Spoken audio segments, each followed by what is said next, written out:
इनरवा 2 स्थित रामजी राजाजी माविका विद्यार्थीहरूले आफ्नै शिक्षकले यौन दुर्व्यवहार गरेको भन्दै आज प्रदर्शन र विरोध गरेका छन्।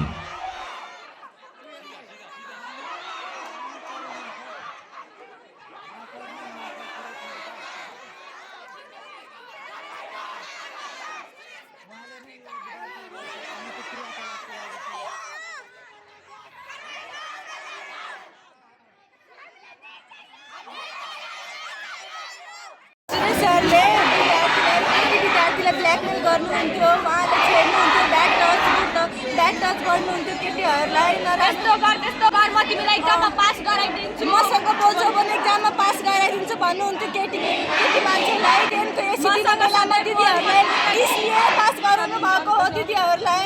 अनि स्कुलको विद्यार्थी पनि आउँथ्यो एक्जाम दिनलाई, मसँग यस्तो गर त्यस्तो गर, म तिमीलाई चिट दिएर पास गराइदिन्छु, टेन्सन नलियो तिमी, मसँग सधैँ बोला, तिमीले टेन्सन लिनु पर्दैन, यस्तो यस्तो कुरा धेरै नराम्रो तरिकाले यस्तो गर्नुहुन्छ भने हामी के गर्नु भन्नु त तपाईहरुले? त्यस्तो सरलाई के गर्दिनु?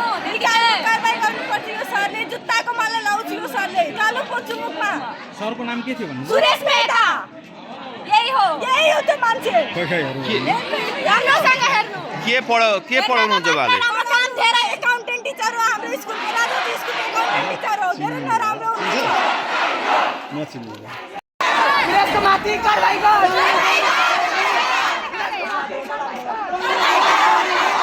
सुरेशको माथि कारबाही गर। हामीलाई न्याय चाहियो।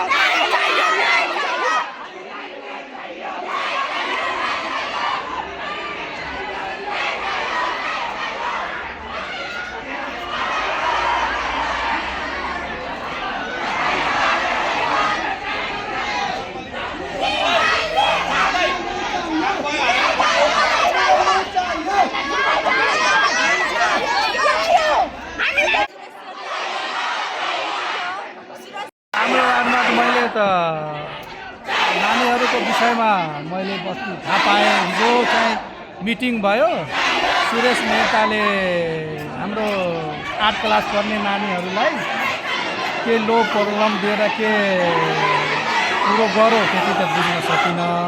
तर उहाँहरूको भनाइअनुसारले सुरेश मेहताले म पास गराइदिन्छु, यो गरिदिन्छु, मेरो कुरो राख्नु, अनि नानी बालबालिकाहरूलाई यातना दिने, टर्चर गर्ने, अनि अभद्रको व्यवहार गर्ने जस्तो उहाँ नानीहरूले कुरो गर्नुभयो।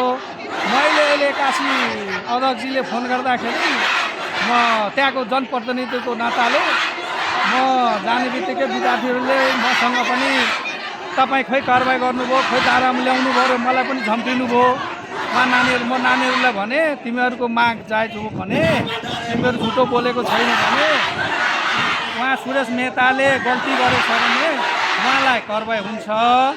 यो हामी निकायमा जाने, त्यो निकाय जब बोलौँ मसँग भने उहाँले भन्नुभयो तपाईँ जनप्रतिनिधिको नाताले तपाईँलाई जानै पर्छ भनेर नानीहरूले भनेर, अनि प्रहरी नगरपालिका जाने, नगरपालिका गएर अनि प्रहरी कार्यालय गर्ने कुरो गर्नुभयो उहाँहरू। प्रहरी कार्यालय जाने कुरो भयो।